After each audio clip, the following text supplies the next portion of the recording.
gentlemen, welcome to TGW Turnbuckle Talk. Here are your hosts, EvilPenguinGaming and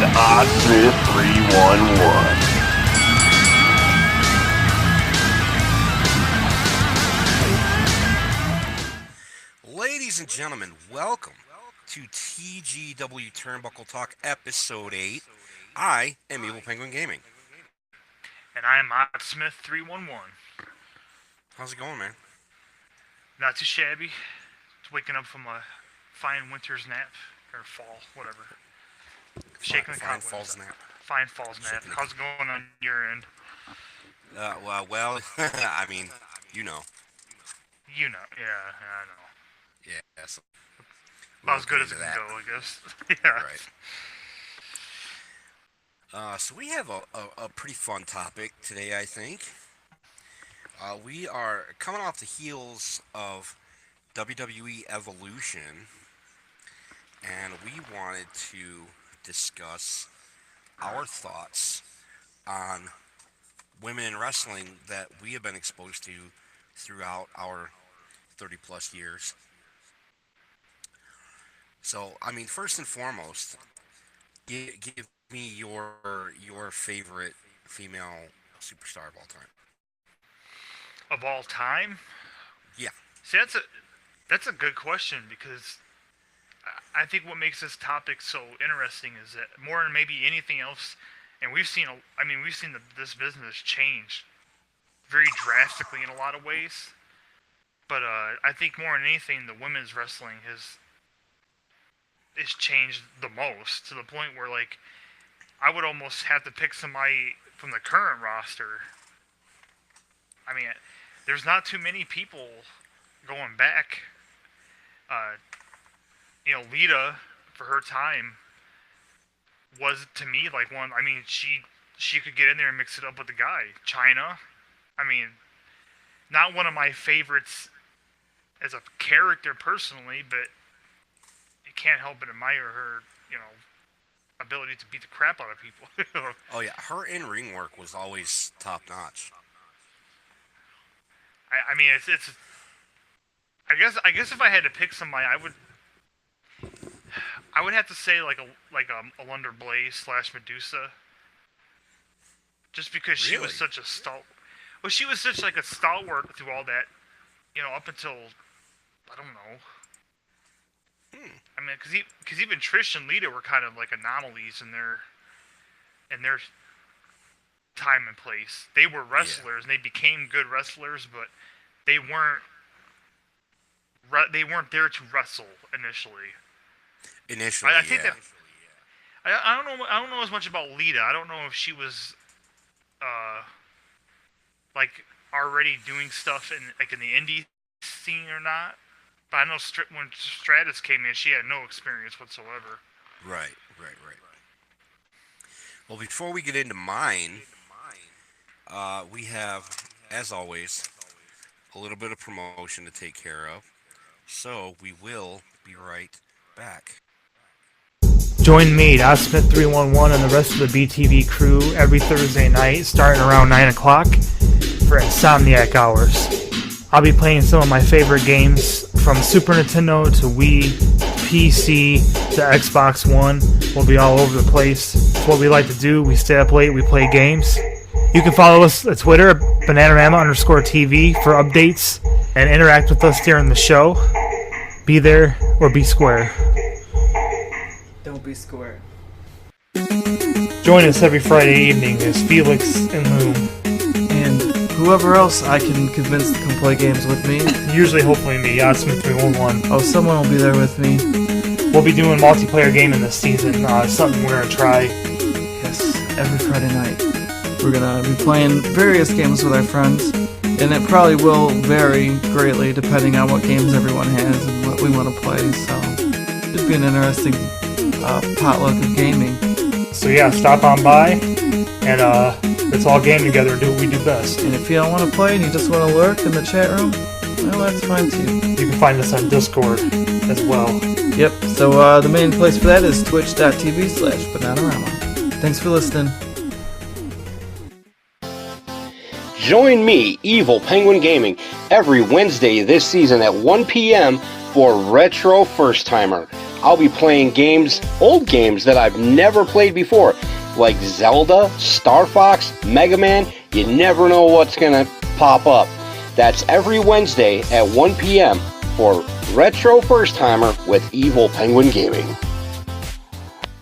Hey everybody, thanks for listening, and we want to take a second here to thank our Patreon supporters. We appreciate you very much. You help us do what we do.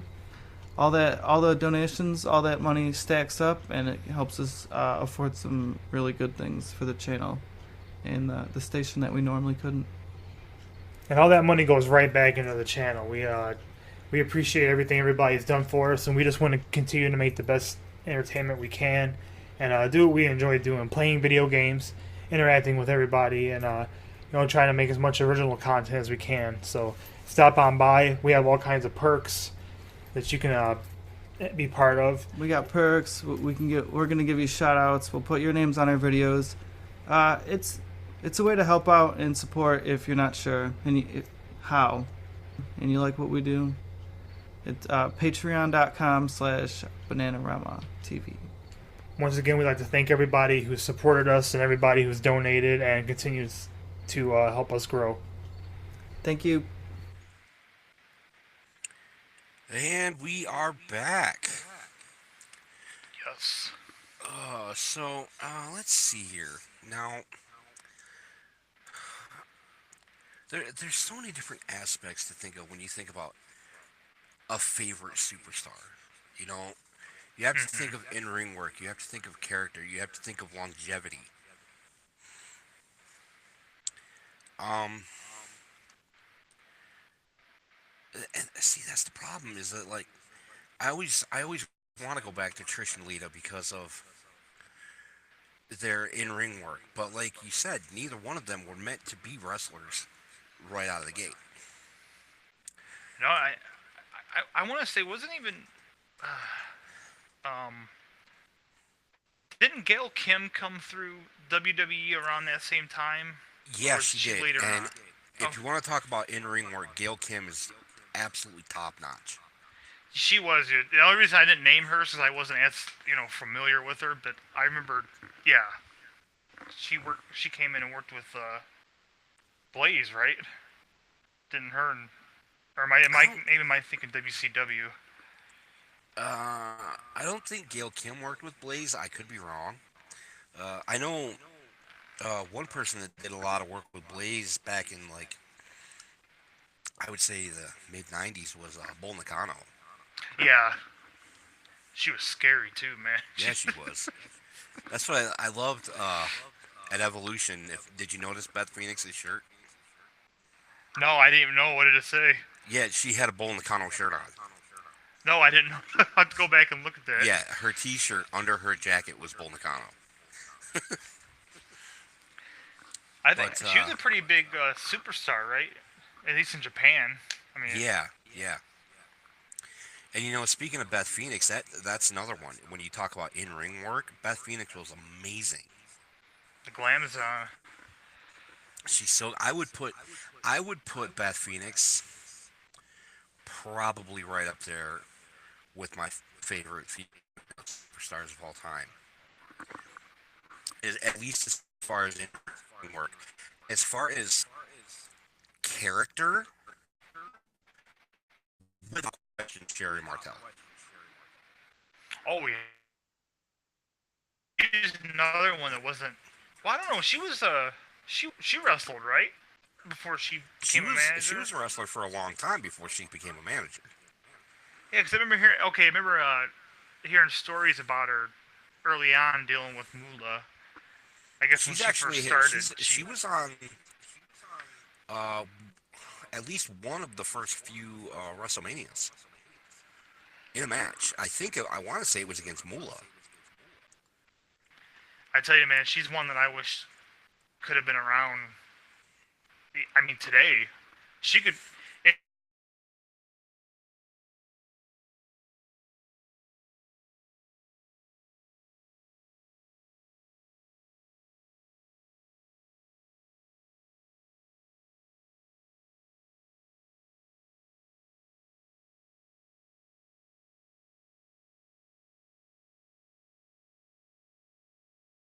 like she'd get in the ring and guys would like, you know, she'd fight. I mean, she'd take bumps for the dudes and vice.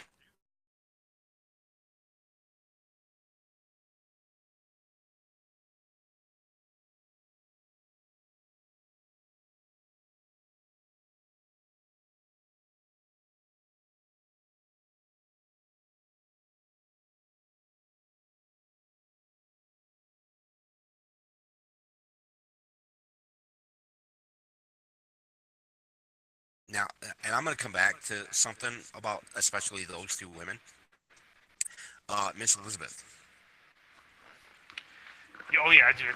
Talk about an iconic female presence in professional wrestling.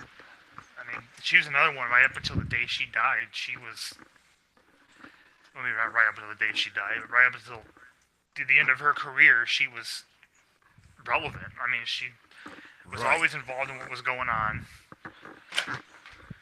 She was such a huge part of Randy Savage's career, you know, and even during that same storyline, that same feud, that Dusty Rhodes Randy Savage feud, she was involved in that.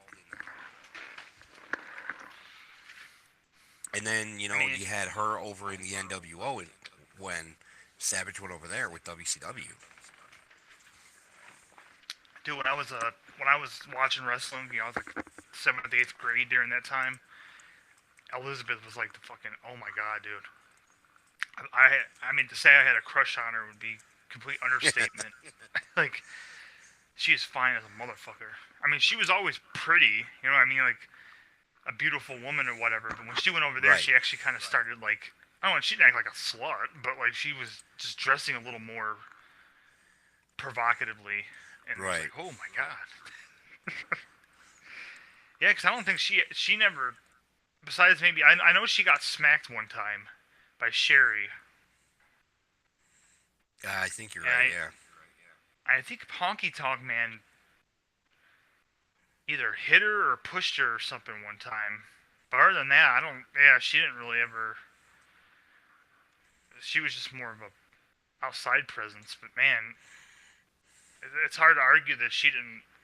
I mean, I think Randy Savage still would have had a great career without her being there, but if you think back to so many of those iconic storylines and stuff, she was either directly involved or she was like right there in the thick of it. Well, yeah, you look at the Mega Powers Explode storyline, because that's when Savage snapped, was when she got knocked off the rings or the apron by Savage, and Hogan carried her to the back. Lust in his eyes, Oh, what a great storyline! God, I'll never forget that. You don't see that kind of storytelling nowadays, man. It's very rare. No, there ain't. I mean, there ain't too many examples of a story. Maybe like Miz and Daniel Bryan. But I don't think they did that on purpose necessarily. They've just been very smart to take advantage of it over the years. Yeah. As far as like a planned out, far ahead of time story, I mean, that was just.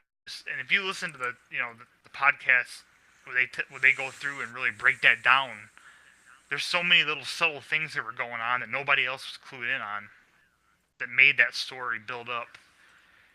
Oh yeah. And without Elizabeth, I mean, you wouldn't have one of the best one of the best tag team breakup feuds of all time. I mean, it's absolutely. But yeah, Elizabeth by far one of my absolute favorites.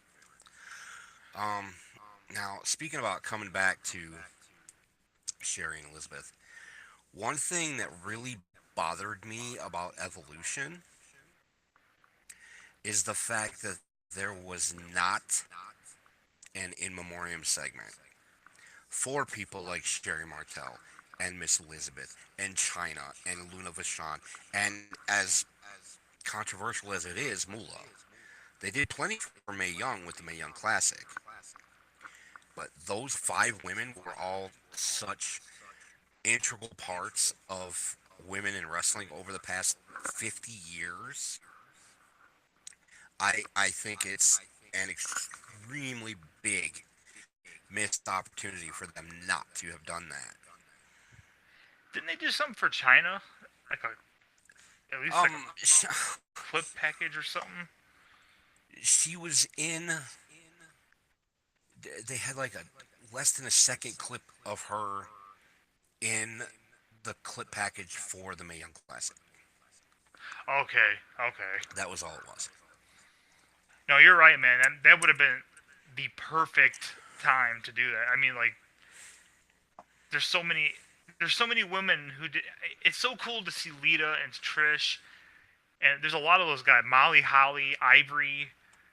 It's so cool to see them get to experience this on some level, even if they're not as young as they were and can't wrestle with the same speed. I'm sorry to say Beth Phoenix. She's still alive as far as I know.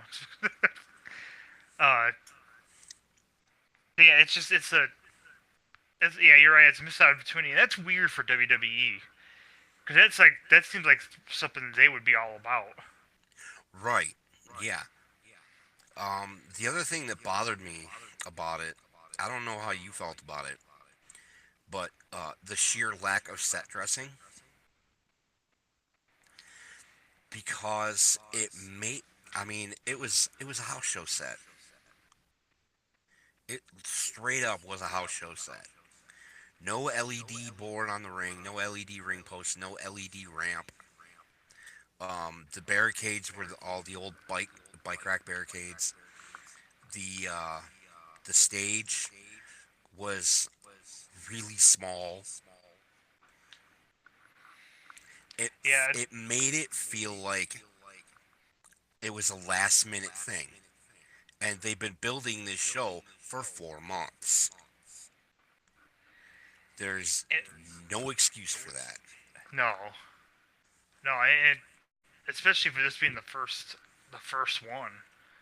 I mean, I don't like the fact that they don't.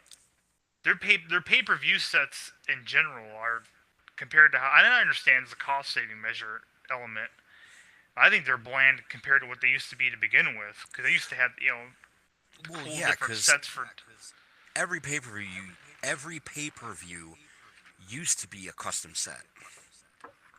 Now the only time you get that is during these offshore pay-per-views.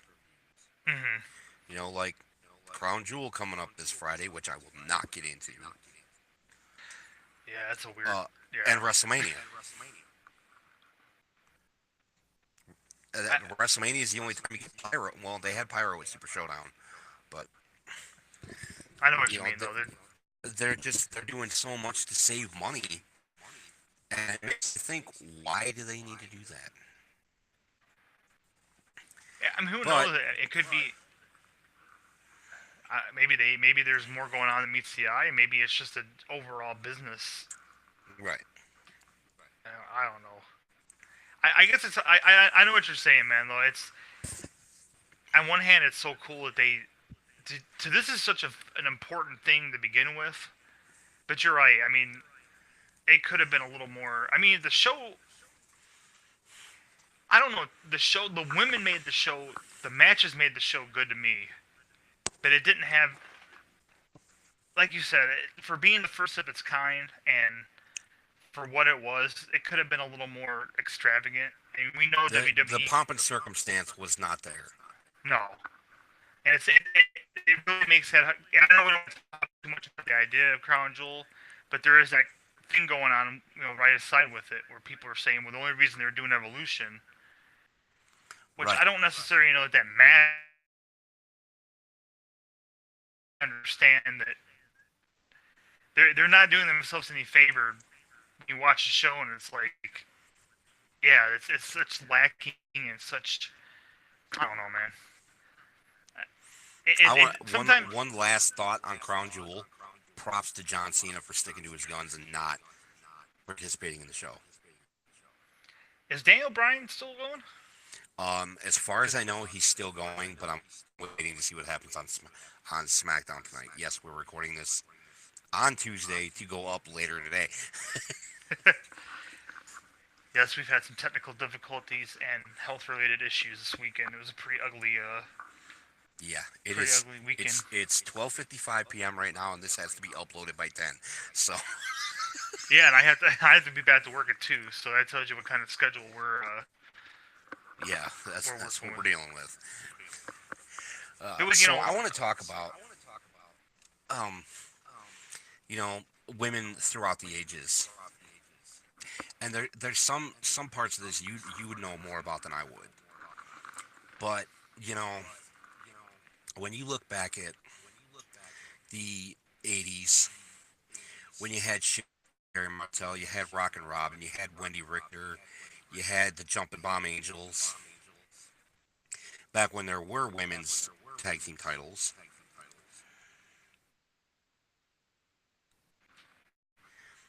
Because even though they may have only got one match on a, and it had to be a bigger card for them to get a match, I loved watching them because the wrestling was actually good. Like well, that's Wendy what's so Richter in weird. the ring was really good. Yeah, a lot of those guys were.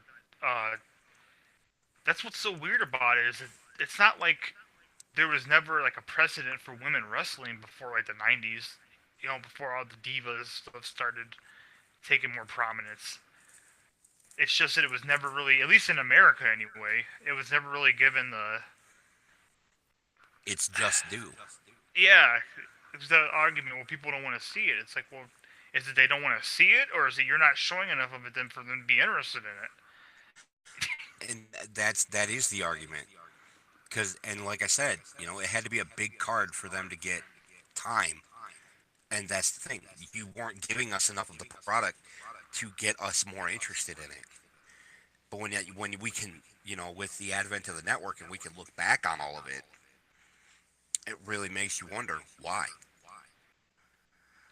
Well, I can't think of any time off the top of my head when I was younger, like watching any of the TV shows or something, at least before Raw anyway, where they would even mention, unless it was like, Sherry or Elizabeth or something, unless there was like a manager involved story kind of thing, they never talked about the wrestling. They never had a women's wrestling match. Very rarely they did. Right.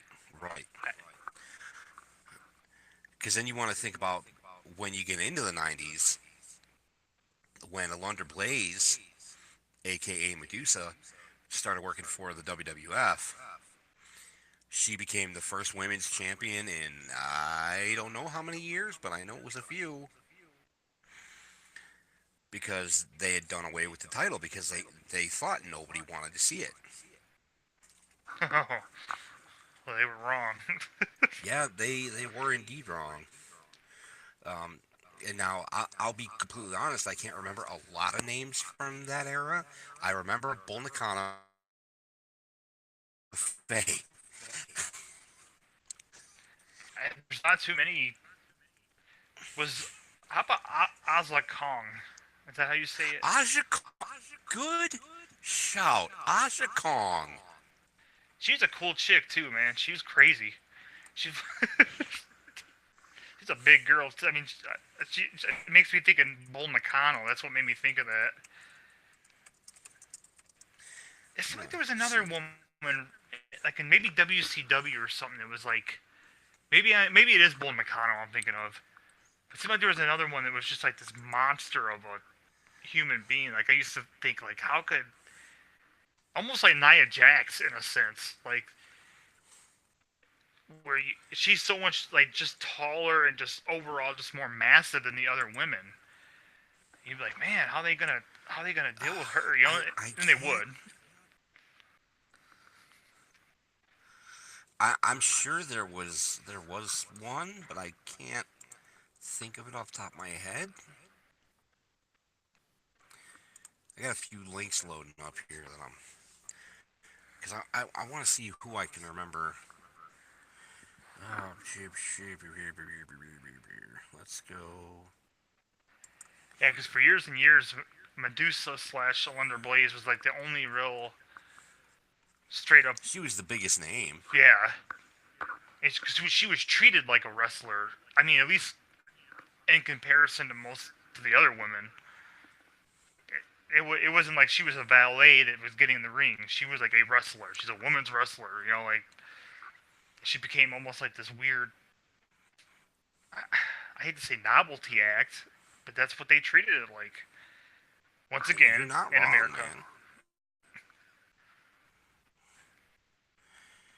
I think it was such an eye-opening moment when they had that WrestleMania match and and crowned the first, woman's actual champion several years ago.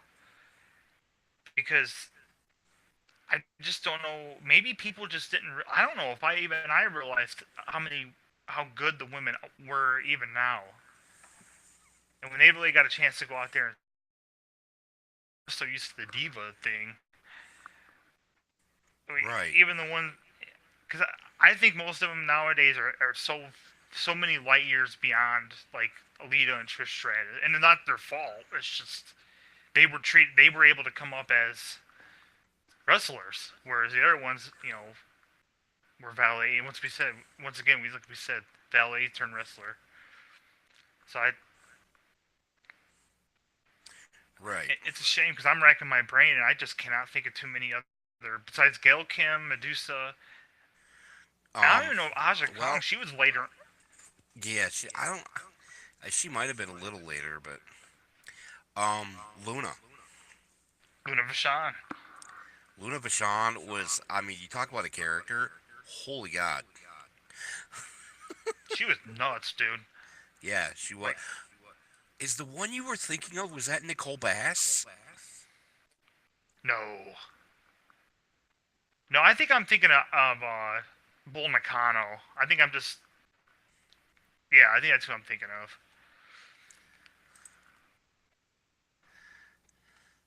I remember her Medusa. Yeah, Bull Nakano was huge.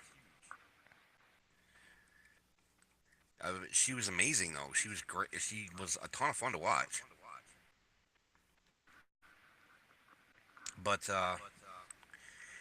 after you had that, then you had stuff like Sunny and Sable, which nothing against them as people, but those characters were, my God, so incredibly stereotypical and just so disrespectful. I never understood the obsession with Sable. Never. She had no personality. She had no ring talent. I didn't think she was that good looking, man. She had a nice rack. Okay, I'll give that to her, if I can use that phrase. But I thought Sunny was way more just.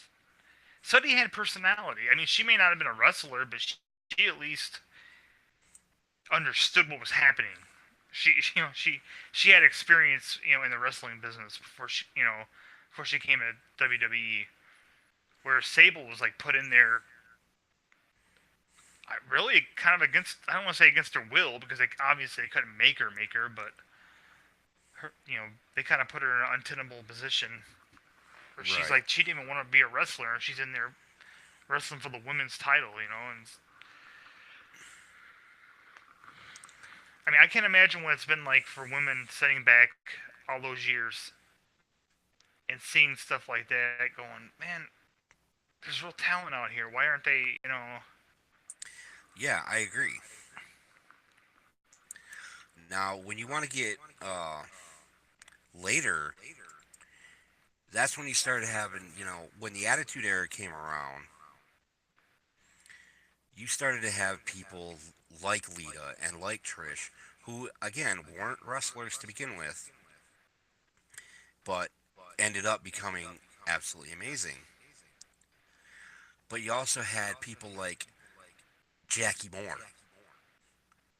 Miss Jacqueline. Oh shit! How do we? I can't believe I forgot her. Jacqueline was incredible. Yeah. And that's when you got, 1997 Attitude Era. That's when you got China. And her longevity was pretty good. she stayed around for quite a few years before getting canned and ripped China. I'm just saying. Well, if the story is to be believed, she didn't actually get fired. She never came back. But I mean, who knows? Well, That's such a big game that he said, she said. right. But you're right. I mean, not only was she like one of the predominant female stars, she was one of the top stars in the company. Period. Right. Like, I just remember when she came in, man. I was like, what the hell? Because up to that point, it had been all these like all the valets and stuff. It had been people like Elizabeth that were just Right. eye candy. But she came in, and you're like, whoa, like. Yeah. And then she started beating people up. You're like, whoa.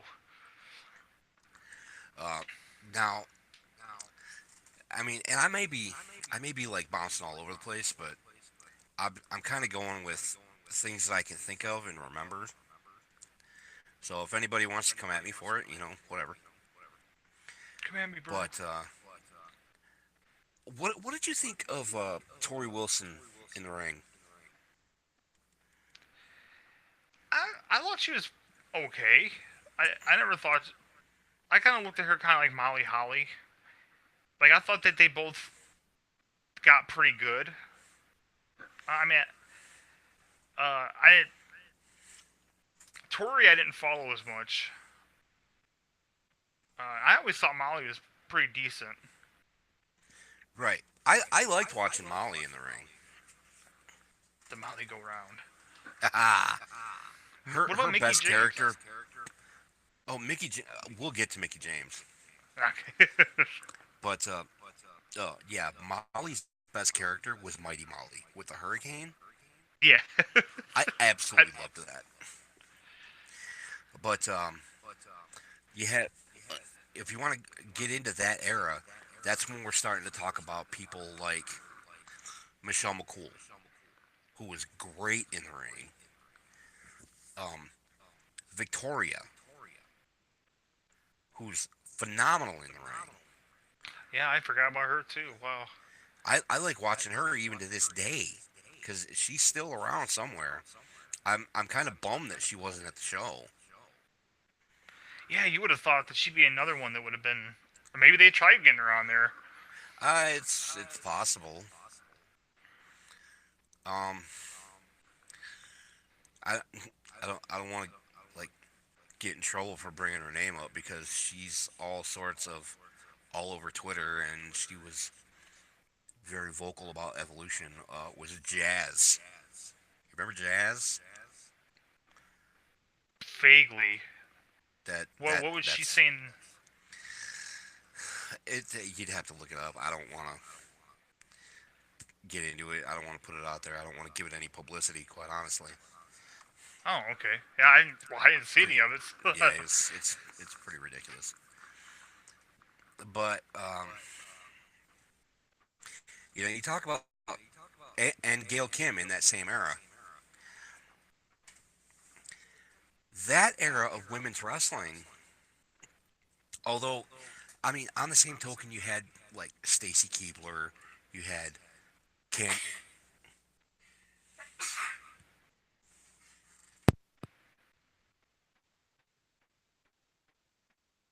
Sorry about that.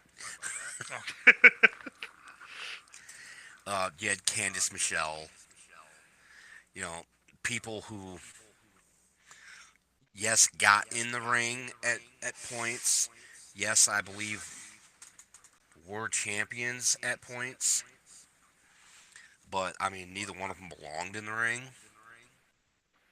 Just my opinion. No. Once again, kind of put in a position where, like, I don't know. It had to be a weird position to be in, man, because it's like you're not a wrestler, but they're wanting you to take bumps, but you're not being treated like one of the male wrestlers, the talent, And, Right. So then, you get a little bit later than that. Well, I'm looking on a certain site. Melina. How do you feel about Melina? Melina. I'm drawing a blank. You don't remember Melina? She did the splits to get into the ring. I'm really surprised I don't remember her now. I have to look a picture of her. For some reason, I'm drawing a blank on what she looks like. I know the name. Jazz is the same way, though. Now you say Jazz, I'm starting to kind of like... I'm like, yeah, how the hell did I forget about her?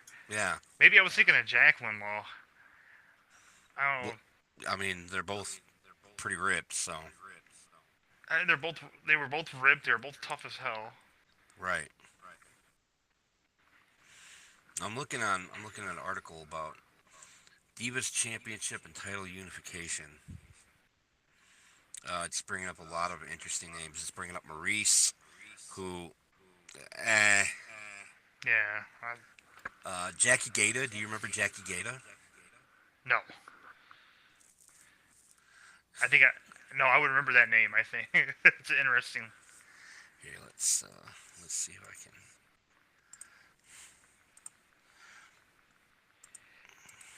So I think what makes this conversation, I think we should point out too, what makes it so muddy for us is to reiterate that, and all the time we watch wrestling, up until the last couple of years, women have never been treated as actual. I mean, I'm sure people argue they're still not treated like on the same level as men, but they kind of are now. I mean, like, at least they're on that same. Yeah. Like, look, you get someone, like, we joke all the time. I mean, you get Carmella come out there, or Alexis Bliss, and I'm like, Alexa Bliss. And, okay, dude, they're great looking women. I mean, they're great shape, they're attractive. And we can joke about that and ha ha ha. But once they get in the ring, man, the motherfuckers go. And it's like, you stop seeing that and you just start watching a match. And right, and that's exactly what it should be. You shouldn't. Same thing. We shouldn't have to say that. Oh, that was a great women's match. No, it was just a great match. Period. Well, I've said it before, man. I'm of the opinion. I think that the women's division of wrestling right now, it's head and tails above the men. I really do. And maybe that's not the men's fault. Maybe it's booking. I don't know what it is, but I just feel like the women just want it more, man. I feel like that they're telling better stories. I feel like they're having more physical matches. I would agree with that. I mean, that match with Becky Lynch and Charlotte Flair at Evolution was vicious. I mean, they really went at it, man. That was a fantastic match. I mean, even the finish, I was like, oh my god, dude, that's one of those finishes, like, that just shows you how good both of them are. Because that's one of those things where I don't want to completely ruin it if no one's seen it, but it's one of the moves where if it had been off just a little bit, it could have been a permanent. I guess you could say that about a lot of stuff. It could have meant a lot worse. Yeah. I mean, I don't know if there was a match on that card that I was like, oh, this sucks. Like, you know. I don't think there was. Well, even the Rousey match with Nikki Bella, I was dubious going into it, but the way that Nikki Bella and oh my god, I'm going blank. The way Nikki and Brie played the whole heel thing, it made it such a believable match. Because at first it's like, you know, here's this little like busybody going up against, you know, Ronda Rousey, who's gonna tear her in half. Right. But they did such a good job of making it an actual match. Like, I'm like, God, these guys are so good. Like, they're just. Rousey carries that belt around, and she looks. It looks right on her. I agree. I noticed that when she was walking around with it, I'm like, holy, she looks like she belongs here. Like, it's hard to believe she was a UFC fighter, like, what, a year? No, not a year ago. A little over a year ago. Still, like. Right. What did you think of Layla?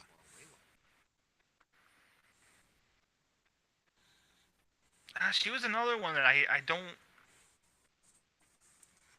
watch a whole lot of. Like I know her by name. I had to see her face. She was one of the only ones that's ever. Well, she is the only one that's ever actually talked to me on Twitter. Oh, nice. It was about some movie. Oh, it's Layla. I'm trying to think, man. I don't know if I even know who that is. If I'm being honest with you. I popped you over a couple of links. Let me see. Oh, I'll check it out here. I'm scared. I don't want to actually go on the call. I'm on my way around Google Hangouts too well. Yeah. Don't worry about it. Don't worry. So, now you brought up the Bella Twins. I'm just gonna put it out there. Their characters make me cringe. I don't know what they're like in real life. I don't watch Total Divas. I don't watch Total Bellas. And 90% of that shit is kayfabe anyway. Yeah.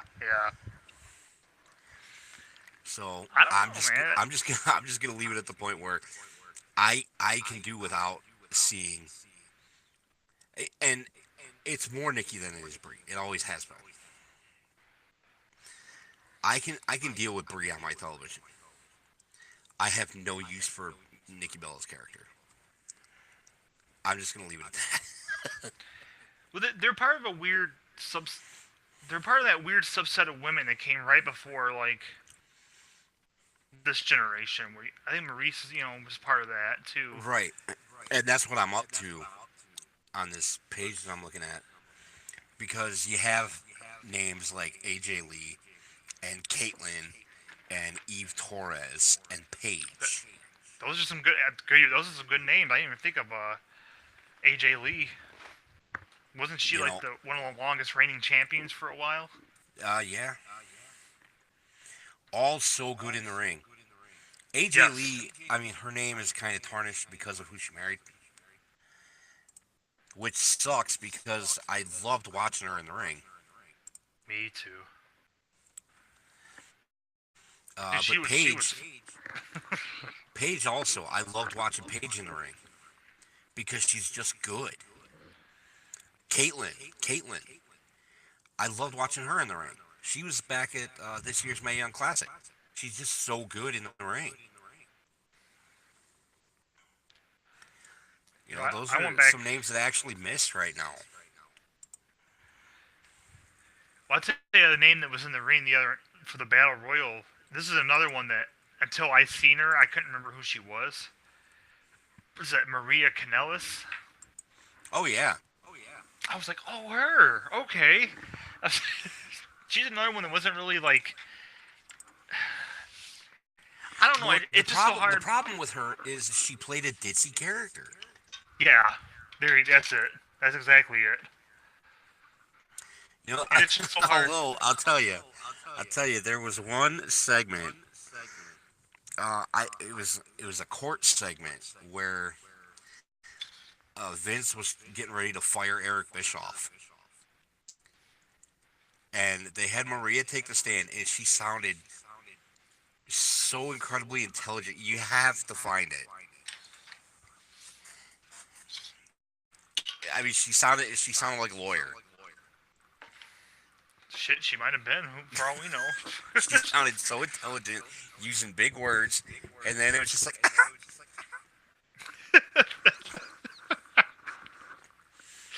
I wasn't expecting that. That was grotesquely hilarious segment. Such a good segment. It was good. It was good writing, honestly. I'll go back and look that up. I just like to see her make everybody go, huh? Yeah, I'm gonna find it before you have to go. But yeah, absolutely hilarious segment. And yeah, I did miss her. I saw her a little bit in TNA with her husband, because that's what she's with now. was Mike. They're an act on 205 Live now.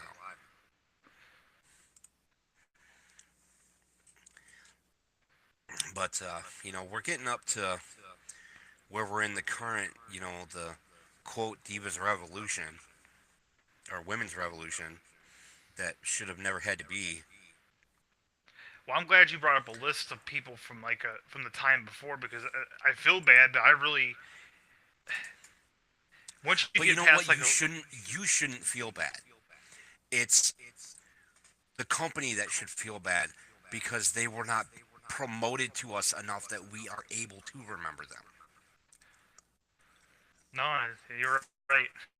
It's a shame, man. That's what's different about now. Because if the women don't win tonight, I'm shocked. They're trying to get them all involved in storylines. They're trying to get them all more match time, longer match time, which thank God for that. Yeah. Well, what was another match I really liked the other night was with the Bayley Sasha Banks. Yeah, that was a really well thought out, well booked match. Sasha looked a little rough though. I know the good thing about that match, you and I are both all about storytelling, and the storytelling in that match, where they kept building up to the babyface hot tags, was fantastic. Oh hell yeah! I tell you what, the Riot Squad are really good heels. Like they're fantastic. And as a team, they're good. Like, you really believe that they're a unit. I mean, it's like, I was really expecting Bayley and Sasha to turn on each other, but that was kind of an interesting part of the match. Is that that one point Bayley threw herself on top of Sasha. Right, I loved that. That was such a cool spot. And then they both got hit with a senton or whatever it was. Yeah, it was a nice looking senton too. But I'll tell you, the match of the night was Charlotte and Becky. Oh, dude. Charlotte Flair, man, she is. I watch her and I'm like, she's every bit as good as her dad. I mean, she's... Oh, without question. I mean, to me, she's one of them, but she's one that even transcends the whole discussion. To me, she is just such a good overall heel. I mean, dude, I can't say enough good stuff about Charlotte Flair. How athletic she is in the ring. How good of how she's just like her dad. How she can just get under your skin with that cockiness, but she can also hit a chord. She knows how to be emotional too, and it's right. And then Becky Lynch, dude, I was always so bummed out because it never seemed like she was getting much of a chance, and to see her in this role, and she is just tearing it up. Yeah, she is. She is way better doing it. She's a great heel. I really was kind of dubious at first of her ability to do it because she always came off as such like a fan. But that's a sign of a good talent, man. Because now she's definitely not fan friendly. Bayley. When you think about Bayley's character, she's nothing but. She acts like nothing but a big fan. But I love watching Bayley in the ring, even though she's got one of the worst finishers I've ever seen in my life. You don't like the Bayley to Bayley? A belly to belly suplex is not a finisher. Period. Anything's a Although finisher. I saw that you gave yourself a super belly to belly suplex for a finisher in the game, and I wanted to throttle you. Why? That's it's the not same a two finisher. finishers. Anything's a finisher if you sell it as a finisher. You know what? I'll give you that. Shane Douglas did the belly, and I know what you're saying. Especially nowadays, it's almost like having a DDT as a finisher. Like, right. A DDT is not what it used to be, but there are guys like Seth Rollins, Dean Ambrose. Dean Ambrose, yeah. That do use it, although I don't like his DDT as a finisher, but not because of the DDT. But I mean, it's not a very. I think in an era when no one else was doing it, I think it looked like a pretty. If you did it really well, because I still think a good belly to belly suplex. But yeah, it's not. I think it works for her right now, but I'd like to see her do. I'm telling you, dude, Bailey is going to be one of the greatest heels ever. She was on the. I hope so. I know. I remember that podcast. Yeah, and she wasn't even being like it wasn't. Yeah, I mean, you heard it. It wasn't like she was being a bitch or anything like that. It's just listen to her talk. You're like, dude, this chick's a heel. Like, you even seen her in the ring sometimes. To me, she stood out in that match the other night. To me, like, oh my gosh, she is so good. I haven't seen her wrestle in a while, and I'm just like, I'm glad to see once again she's still at least in the spotlight doing something. Because I know when she first came up, she got kind of hit with the same thing a lot of those guys did, where it was like,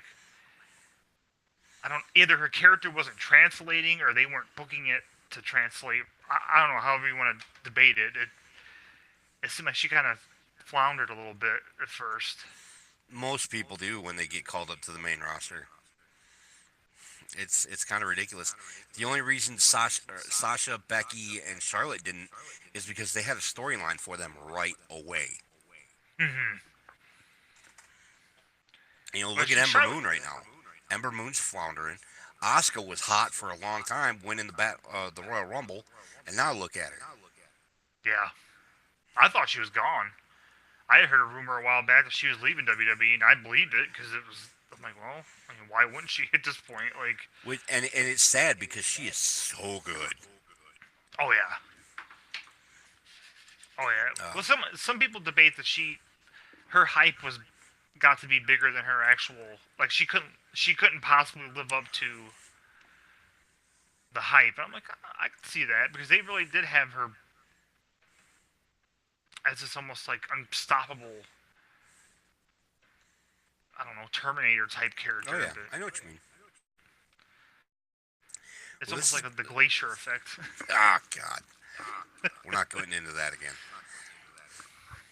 This has been a good one, man. This has been fun, reminiscing, thinking back about all these past female superstars that I miss seeing in the ring and would love to see again. You know, one that I didn't mention that I would love to see again is Ashley Mazzaro, winning one of the ones that won one of the Divas searches, and I thought she was really good in the ring. Could just be. I have to look her up. I have no idea who that is. She was a punk rock chick, so. Giggity giggity. Well, ladies and gentlemen, that's been episode 8 of TGW Turnbuckle Talk, discussing women in wrestling. We thank you for listening. And as you can see, we have a new setup here where you can see all of our links on the side of the screen, so we don't have to go through it all. Yay! Makes it a lot easier. I do want to say before we go that this was a topic that we were really excited to talk about because we are genuine in our excitement to see. And like I said, I joke all the time, dude. I make jokes about, oh God, and they are, dude. They're good looking